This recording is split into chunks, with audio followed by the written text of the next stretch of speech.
Good evening, I'm Nick Cordero. Ian is off. COVID-19 makes a comeback in the Maritimes. We have a total of 5 active cases in the last 48 hours. Where the new cases came from and what the rest of the country can learn from them. We are now in the process of defeating the radical left, the Marxists, the anarchists. The Trump campaign's 2020 plans laid bare and his dangerous message on coronavirus. It's so important because change is not going to happen in one day. You need to keep going until finally change happens. Protesters make their voices heard in Toronto and Montreal. And 2 filmmakers reflect on anti-Asian racism in the time of COVID. When people treat you like you're strange or, you're something other than a normal Canadian, it can wear down on you. This is The National. In the battle against COVID-19, it was all quiet on the Eastern Front until this weekend. There's a fresh outbreak now in Atlantic Canada. The region's handful of active cases were confined to Nova Scotia and New Brunswick, but since Saturday, they've more than doubled, thanks to 5 new cases in P.E.I, the first confirmed on the island since April. And remember, the Atlantic provinces only just opened up to each other, a bubble of quarantine-free movement fueled by the region's downward trend. In an instant, and hopefully just for a moment, that trend has reversed. Briar Stewart shows us what that means for P.E.I and its neighbors and the rest of Canada, opening up, looking for some semblance of normal while the virus is still out there. An employee of this long-term care facility has one of the latest cases of COVID-19 on P.E.I. That's why all of the residents and staff here were tested. The results came back negative, but everyone will be tested again later this week, all in an effort to try to limit the spread of the virus after 5 cases were detected on the island. But this cluster of cases is a clear reminder that COVID-19 is still very much present in our province and we must remain vigilant. P.E.I hadn't had a new case of COVID-19 for 2 months until this weekend. 4 of the cases, including the care home workers, are part of a cluster. It appears to have started when a young man from P.E.I went to Nova Scotia and visited someone who recently traveled to the U.S. And then he returned to the island. Over the past 24 hours, we have conducted extensive contact tracing. Officials pointed out that these cases were spread before Friday when the Atlantic bubble came into effect. Residents can now travel freely between the 4 provinces without having to self-isolate. Things should go relatively smoothly. This epidemiologist says people shouldn't feel too anxious about limited travel, as long as they follow the recommendations. I'm looking for people to be wearing masks indoors and maintaining social distance whenever they can. I think these things can't be underestimated, quite frankly. Experts say as the economy in more parts of the country open up, more coronavirus cases are expected, even in areas where there were very few before. That's why contact tracing is key. What's needed is to be able to descend on those handful of cases and prevent them from becoming outbreaks. 1 or 2 cases is not an outbreak, and prevent an outbreak from becoming an epidemic. Failure to trace and isolate cases like the ones on P.E.I will mean the only option to stop the spread is another lockdown. Briar Stewart, CBC News, Vancouver. This coming Wednesday, the government is expected to deliver a fiscal update, and the opposition is calling for a full look at Canada's finances and all of the government spending that came in response to COVID-19. We need the government to tell us next week, how big is the deficit? How big is the debt? Stop hiding the mess. The Conservatives also want more funding for the Auditor General so spending can be better audited, and a bonus payment for workers so that they don't lose the CERB benefits completely when they return to work. Well, nearly 4 months after declaring the coronavirus a pandemic, the World Health Organization says the pace of new infections is now higher than ever. Detected cases are now jumping by more than 200,000 a day. India added nearly 25,000 new cases. South Africa, 10,000. Brazil added more than 40,000 new cases. And the United States added more than 50,000 new cases. With numbers like those, the need for vaccines and therapies is all the more urgent. This weekend, the WHO officially backed away from hydroxychloroquine, citing a lack of effectiveness. But as Jayla Bernstein reports, hope for other treatments is very much alive. At Montreal's McGill University Health Centre, a team of experts is trying to figure out how to save patients with COVID-19. And Dr. Matthew Cheng is glad his team is finished with hydroxychloroquine. It wasn't successful a bit. It didn't show any marked improvement. There were also some potential safety concerns, and so we'd rather move on. Cheng felt the politicization of that treatment was counterproductive. Because if there wasn't such a political undercurrent that would push people to take hydroxychloroquine, we could have completed these trials much faster. We would have answers much sooner. We could then move on to the next generation of treatment trials that actually have a hope of helping people. Now his team is adapting their trial to try new medication. So we're going to be adding 2 new agents that we're very excited about. The first of which is remdesivir, which is a nucleoside analog. It's basically an antiviral that helps stop the virus from replicating in the body. And the second agent is interferon beta, which is an agent that really helps balance the immune system to make sure that it doesn't go into overdrive. While hundreds of possible treatments are being researched around the world, research into possible vaccines continues as well, including one already approved for human trials in Canada. Earlier this week, the U.S. National Institute of Health director said a vaccine could be developed by the end of this year. By early 2021, 300 million doses of a vaccine. In general, vaccines take at least 10 years to go through this development process. But because COVID-19 is such a relentless spreading disease with incredibly high numbers, once there's a vaccine candidate, that testing will be able to be done a lot more quickly than it would ever have been done before. Still, there's a lot of work to do between finding a successful vaccine and mass producing it. And of course, there's the matter of making sure that people are willing to roll up their sleeves. Jayla Bernstein, CBC News, Montreal. Canadian actor Nick Cordero has died of complications after contracting COVID-19. He was just 41 years old. Cordero was a Tony-nominated Broadway star. He was hospitalized 3 months ago. His leg had to be amputated. He had a pacemaker implanted as well. He leaves behind a 1-year-old son and his wife, Amanda Klutz, who announced his passing online, writing, quote, "He was surrounded in love by his family, singing and praying as he gently left this earth." There are fears that the 4th of July holiday in the U.S. will soon trigger a spike in COVID-19 cases there, but that is already happening in some parts of that country. Florida and Texas are among the states that set single-day new case records just on Saturday alone. Officials there, as well as in Arizona, are saying reopenings have led to this spike in cases. Overall, 7-day new case averages have been setting records for 27 straight days. Donald Trump called COVID-19 the invisible enemy, but now he's switching his focus to what he's calling the enemy within. Paul Hunter tells us just who Trump is talking about. Again today, anger on the streets of America, demonstrating for social justice in Philadelphia. In Baltimore yesterday, a statue of Christopher Columbus was pulled down and tossed into the harbor. And in Washington last night, just a block from the White House, the burning of a U.S. flag on the 4th of July. We will never allow an angry mob to tear down our statues. In his Independence Day speech last night, defiance and divisiveness from Donald Trump, who made no mention that many of the statues being torn down commemorate those who profited from slavery. Instead, branding the demonstrators as extremists. We are now in the process of defeating the radical left, the Marxists, the anarchists, the agitators, the looters.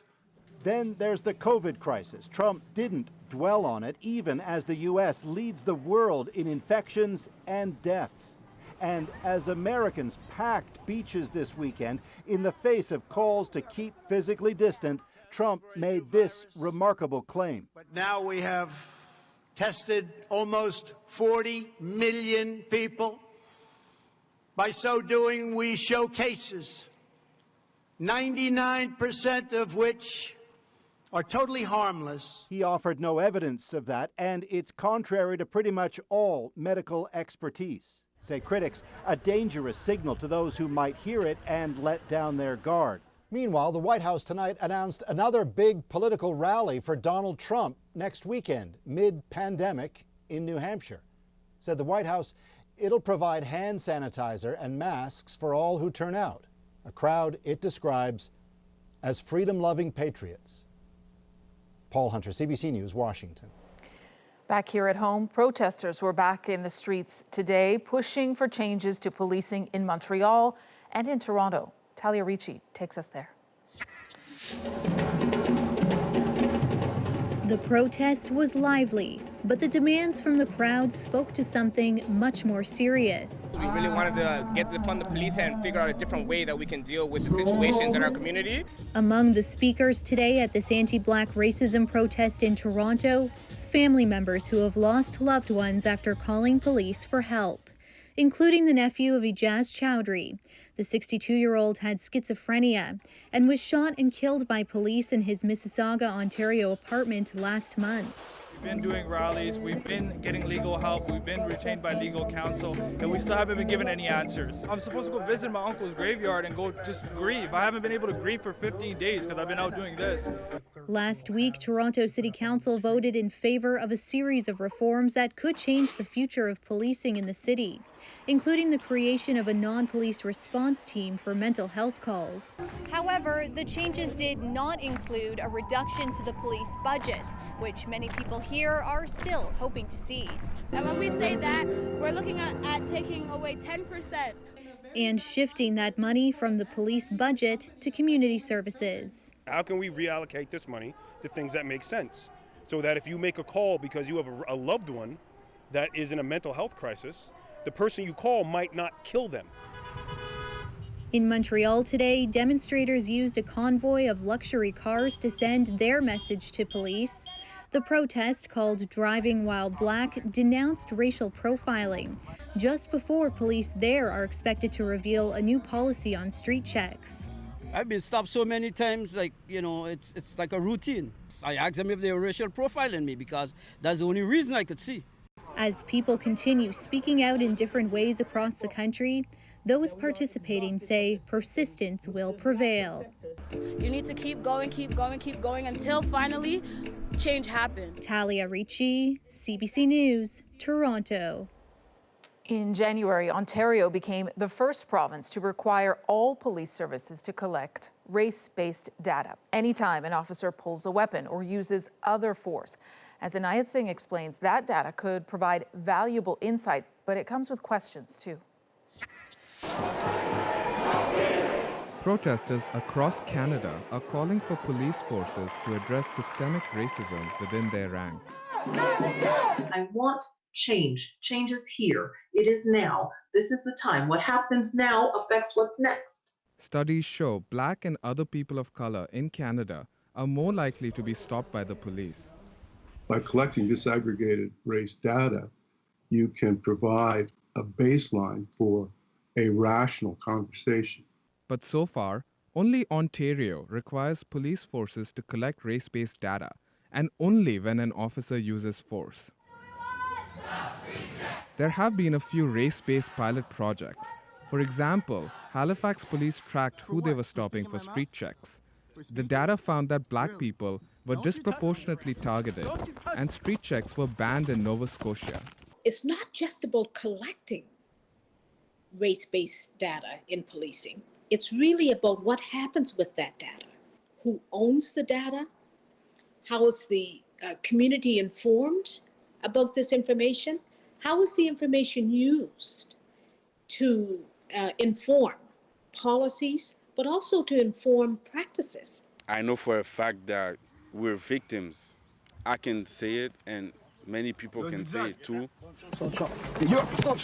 Samuel's violent arrest in Laval, Quebec, went viral after he was pulled over by police. We agreed not to use his last name because he fears harassment.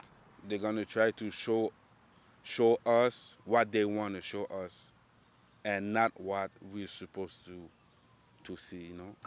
Systemic racism is what Ontario wants to identify and monitor. They will make their findings public next year, perhaps providing an example for other provinces to follow. Inayat Singh, CBC News, Toronto. Police in Newfoundland responded to a call before dawn this morning and found a man's body in the middle of a street in St. John's. Police asked people in the neighborhood to stay inside as they searched the area and went door to door asking questions. Police reopened the street to traffic late afternoon. In a separate incident, though, about 2 hours from St. John's, some Clarenville residents were also asked to stay inside as police investigated an unspecified incident there. A second underage teenager has been arrested in Winnipeg after 4 separate shootings in that city last week, one of them fatal. The two face a charge rarely leveled against underage suspects, first-degree murder. Austin Grabish lays out how it happened. Danielle Cotier was a mom who had overcome personal trauma and family grief. The 27-year-old was gunned down on Canada Day. The two suspects we've determined were acquaintances, essentially friends with each other. It's still immediately unclear what prompted these incidents. The suspects are boys, 14 and 15 years old, together now charged with first-degree murder and other offenses related to 4 shootings in all. It's pretty rare, I think, that we see something quite like this. This defense lawyer says the first-degree murder charges are significant, and not just because the suspects are so young. Most murders in Winnipeg are second degree, given that it requires planning and deliberation as an element for first-degree murder, which is something that we don't often see. Police say Cotier was fatally shot while walking with her cousin. It happened less than an hour after a man was hit by a car in Winnipeg's Central Park area. Police later found out he too had been shot and sent to hospital. Then, just after midnight, another shooting, this time at the Forks, a popular city tourist destination. A 40-year-old man was shot, another man injured. As police started investigating, they learned about a 4th unreported shooting that injured a 17-year-old girl. I think it's going to be terrifying and concerning for a lot of Winnipeg. The fact that we would have so much violence and committed by such a young individual, I think it's shocking for our community. Winnipeg police haven't said if these shootings could be gang-related or provided any possible motive, but do say they don't expect to make any more arrests. Austin Grabish, CBC News, Winnipeg. The body of a 9-year-old Winnipeg boy was pulled from the Red River this afternoon, 2 days after he went missing. The medical examiner is going to be viewing the body for the next 2 days, so family can't able to see him until after that point. And mother's very distraught. Darius Bezecki was swimming with his brothers on Friday. They alerted the family, who stood watch on the riverbank until the news came today. Someone found the little boy's body while they were fishing.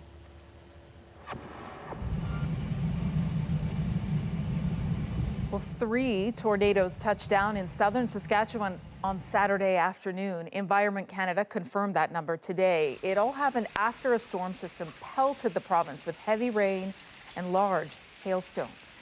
COVID-19 has clearly revealed the risks for migrant farm workers in this country. 3 temporary foreign workers in Ontario died after contracting the virus. In British Columbia, the challenges in bringing workers to Canada is leading to a labor crunch. Tina Lovegreen visits the South Okanagan, where the cherries are now peaking, but there's a shortage of hands to pick them. In BC's Okanagan, the skies have cleared up just in time to get some work done. After a rain, it's so hard. So you're trying to go fast, but you don't want to fall. But the harvest season is off to a rough start. Every time it rains and the sun comes out, the cherries split. You know, that's all it takes. That's how fragile the fruit is. And on top of that, they're struggling to find the thousands of people they need to pick the fruit before it spoils. Usually at this point, I would have had 80, 90 people phone asking, when's cherry picking starting. I've had, I think, 4 people call. And I think some of it's just the travel across the country. Some is people are scared. Everyone's just scared right now. Scared because of COVID-19, or unable to get here because of border closures, meaning fewer workers from places like Mexico. Traditionally, 1,500 young people from Quebec make the journey to BC, but not this year. Every day there's people showing up and asking for workers, which is not something that happens every year. And like I get offered 3 different jobs every day. It's a really bad season with the COVID and everything, so it's really hard for everybody, like the farmers and us. There are new safety protocols inside processing plants, and when workers are in the field, it's easy to stay apart. The worry comes when they're done for the day. For many workers, finding clean and safe accommodation can be a challenge at the best of times, but it's even more of a concern now with COVID-19. Several communities are considering campgrounds to keep people safe, like this one, where physical distancing and other measures can be enforced. There have been worries about people driving from Quebec, where COVID rates are much higher. We welcome them, but we want them to be respectful of the communities that they're working in and our citizens, and I have found that they are. After all, these workers are deemed an essential service, and they need them to come back next year. Tina Lovegreen, CBC News, Oliver, BC. A big milestone this weekend as the UK continues to relax its pandemic restrictions.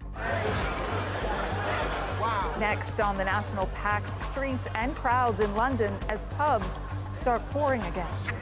And later on in the show for you, how 2 filmmakers are fighting anti-Asian racism. People still, are surprised that I write extremely well, or I'm very well spoken, or, my English is really good. And the national interview with John Irving, best-selling author and relatively new Canadian. This is a very conscious choice. I want to live here. I love it here. We'll be right back.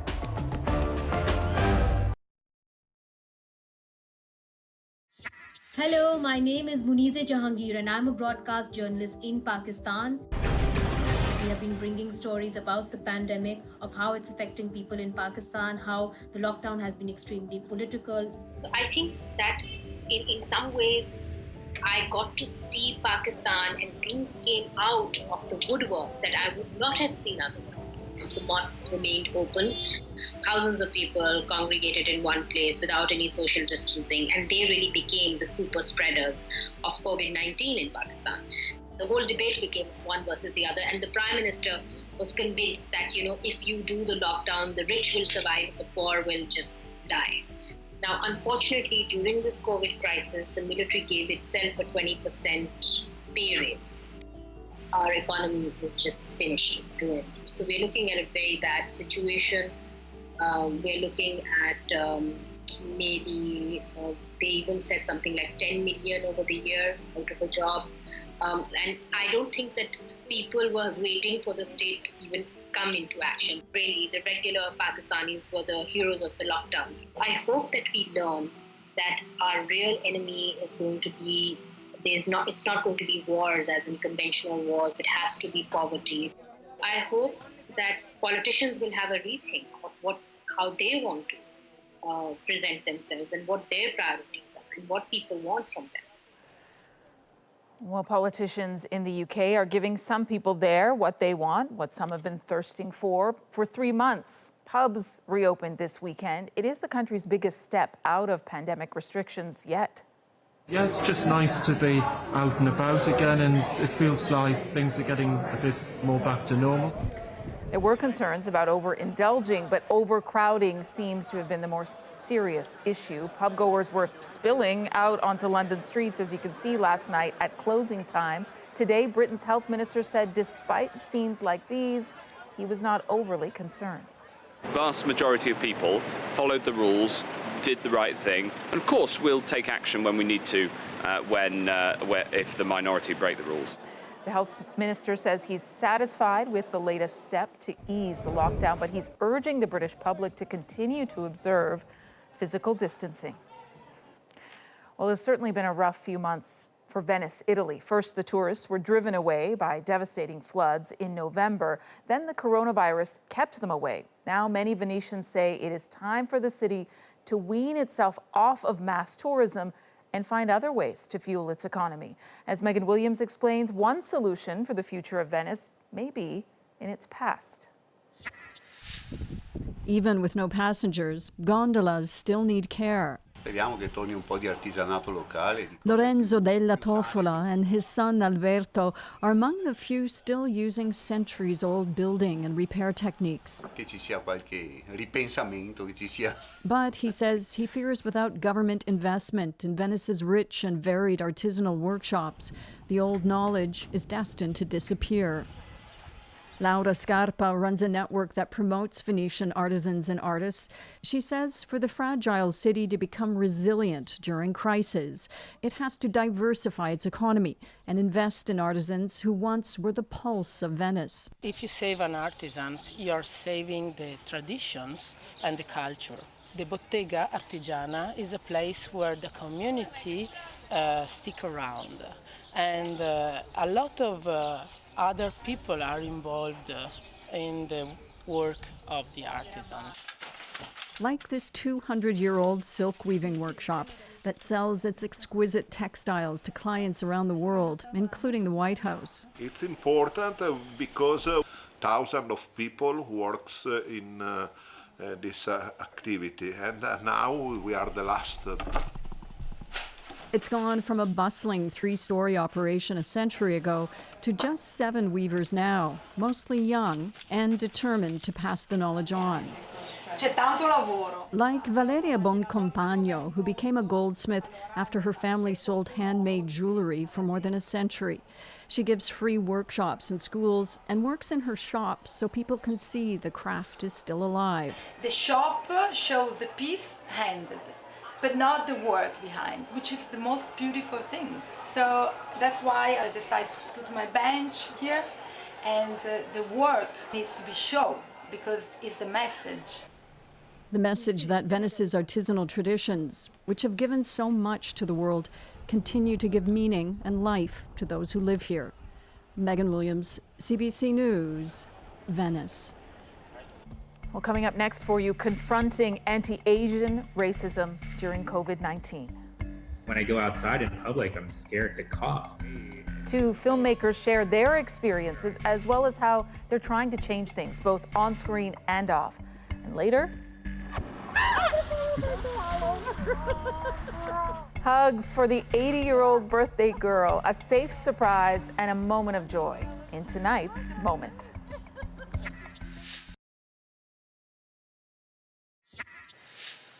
The COVID-19 pandemic is not just creating a health crisis, it is intensifying and amplifying social issues as well, including anti-Asian racism in Canada and beyond, but also in the film industry. Slurs and stereotypes against Asians were a constant long before the virus came into focus. Tonight, we talked to 2 directors of Asian descent about their own experiences and the ones they're exposing on screen. Takes 2, take 1. Speed. Now, Bruce, just look right into the camera lens right here and tell us your name. My last name is Lee, Bruce Lee. My name is Bao Nguyen, and I am a Vietnamese-American filmmaker. My most recent project, Be Water, is a documentary about Bruce Lee. Be formless, shapeless, like water. Now, water can flow, or it can crash. Be water, my friend. I don't think there's been a documentary about Bruce Lee by an Asian American.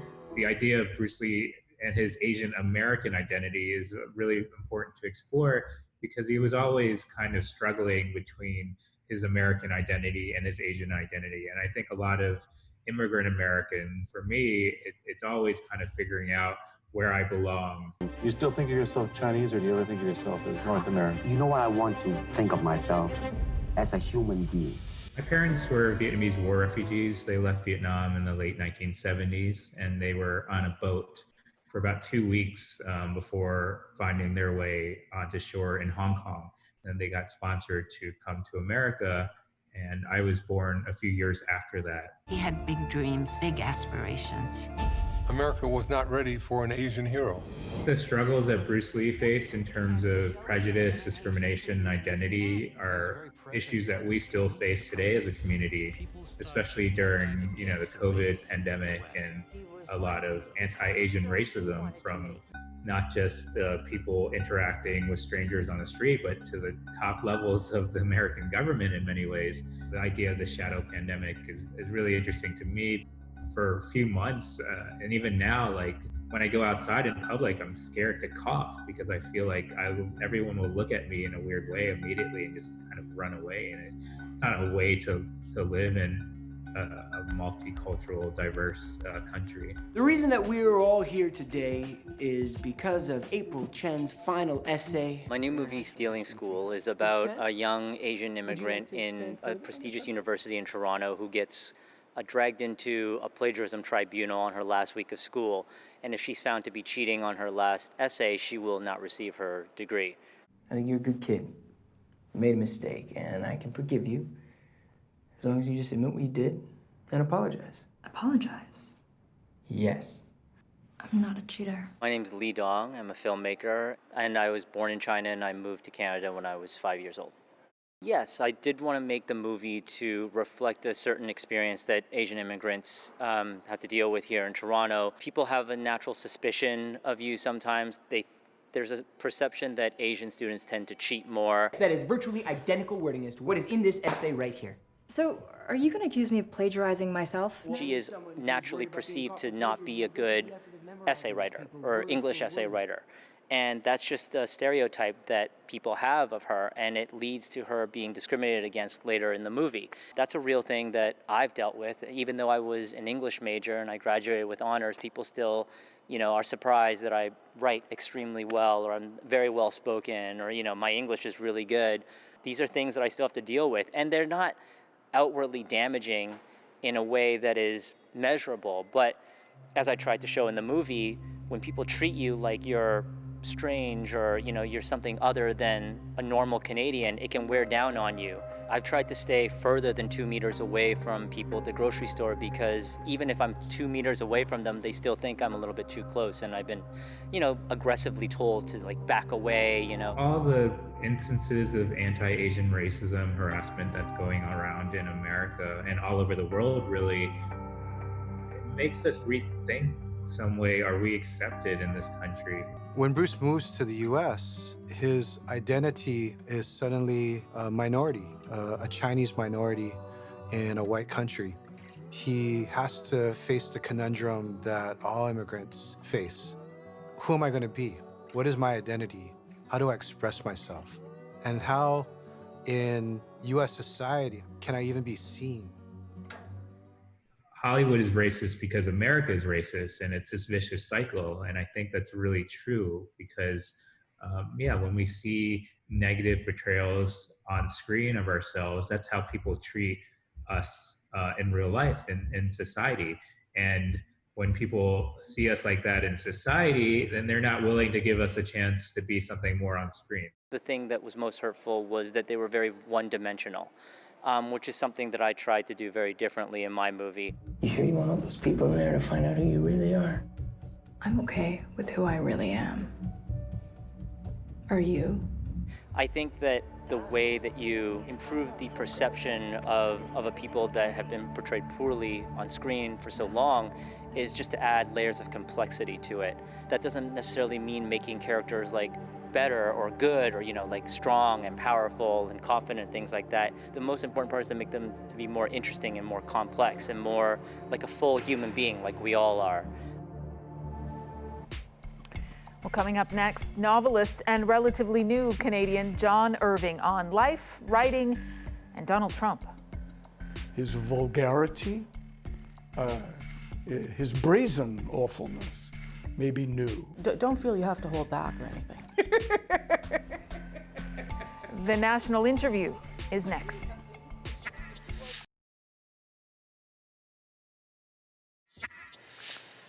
Canada Day was particularly special this year for one of America's great storytellers, John Irving, celebrated as a Canadian. He just became a citizen of this country 6 months ago. Soon after that, he invited Rosemary Barton to sit down for a chat.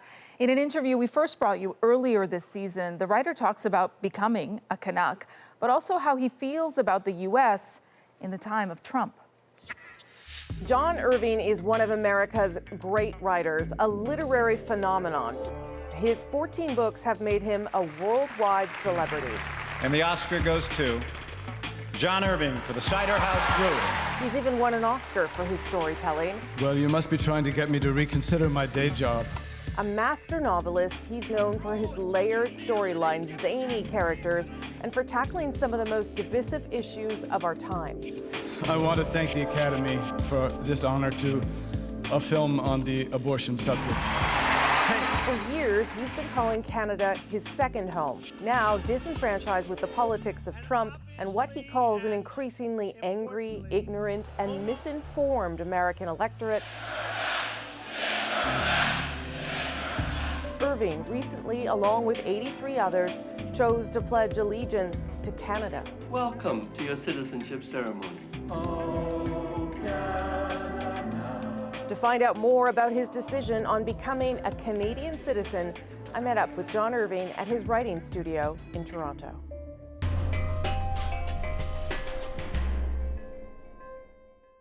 Thank you for having us, letting us come. Appreciate it. Oh, more than welcome. See, that's already very Canadian, that reaction. I'm trying. I'm still learning. How does it feel? I know you're married to a Canadian, you've been living here on and off for a long time, but does it feel different? It does feel different, but it's mainly both gratifying and moving because it's something that I have thought about for a long time. It's a move kind of like the trajectory of my novels that takes a lot of homework and a lot of time. In fact, the process of becoming a Canadian citizen is very approximate to how long it takes me generally to write a novel. But it's worth it, just like your novel. No, I hope. Thank you for saying so.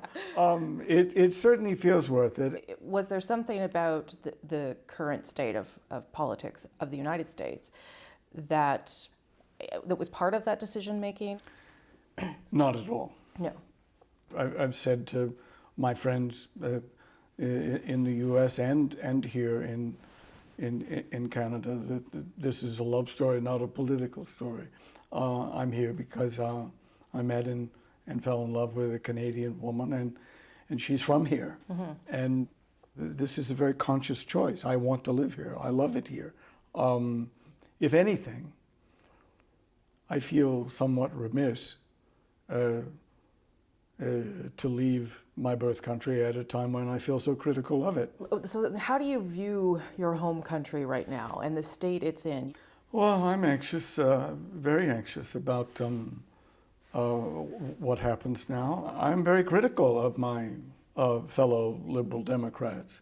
6.5 million Democrats who voted for Mr. Obama in 2012 did not show up for Mrs. Clinton in 2016. I hold my fellow Democrats who would not support Mrs. Clinton accountable for the awful man in the White House. Mr. Trump had fewer votes in the 2016 election than Romney had in 2012, even fewer than McCain in 2008. He needed the help of Democrats who didn't vote in order to be elected. And so I'm very much on that bandwagon.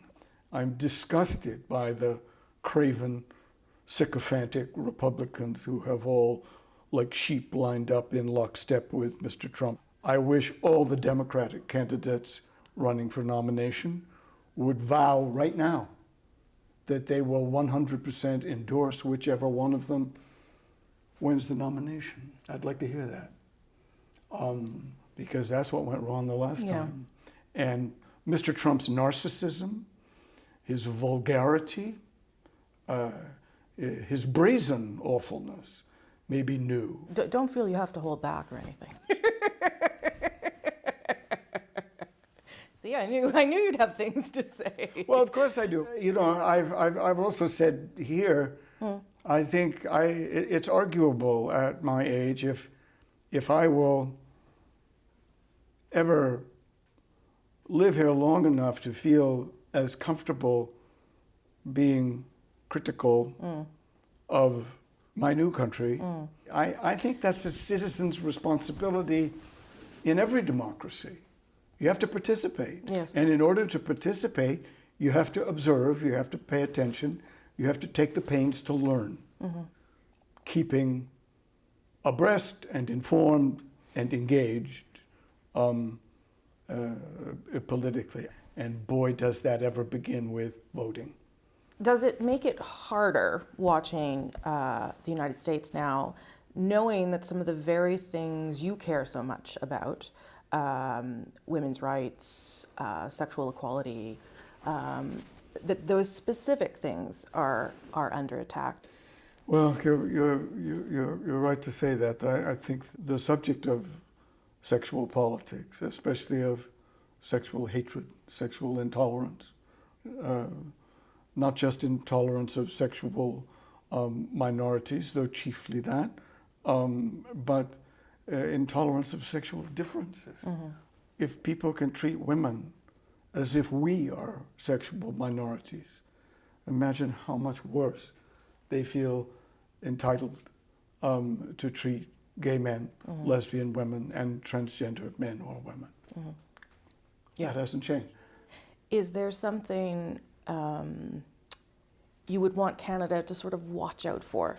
You know, one of our biggest challenges is living so close to the United States for all sorts of reasons. And there's always the possibility that what we see in the United States bleeds over. In fact, it probably has. So is there anything that you would want this country to be wary of? I just think we all need to be aware that with our diversity and with our living in an increasingly global world, we must resist the opportunity to demonize and put down others. That's, I think, where the ugliness really comes. My old friend, Margaret Atwood, congratulated me on my citizenship, and she sent me a pair of Handmaid's Tale socks, which I'm very happy with. Seems appropriate. I mean, it seems very appropriate. You know. You almost came very close to being able to vote in our election, but you missed it. Yeah. You would vote, though, in the next election. You look forward to it. I look forward to it. Yeah. I want to get being here right. What is your favorite thing about Canada? And you can't say your wife, because that's a given. Okay. All right. That's just to save you that one. I get the sense here, not that people never get abused or ever get hurt, but when people are abused or do get hurt or treated unfairly, I get the sense that there is a kind of public outrage about that, and I think there should be. Okay, let me end on this. People will kill me if I don't ask you if the book is almost done. Well, like, that's probably the worst question to ask an author. I began this novel on Christmas Eve, 2016. If I were to finish it this Christmas Eve, which I won't, that would be the fastest novel I ever wrote. Right. So I'm hoping I will come to the end of this manuscript sometime in the end of the winter and early spring. That's my hope. I'm not going to hold you to this. No. Alas, I probably won't hold myself to it either, but that's my. It already looks very long. Yes, and I'm considering that. Yeah. Mr. Irving, thank you. What a pleasure. Thank you very much. Thank you. Thank you. Well, 30 plus years since I became a citizen of this country. Welcome to the club, Mr. Irving. Coming up for you, Grandma gets her wish and then some.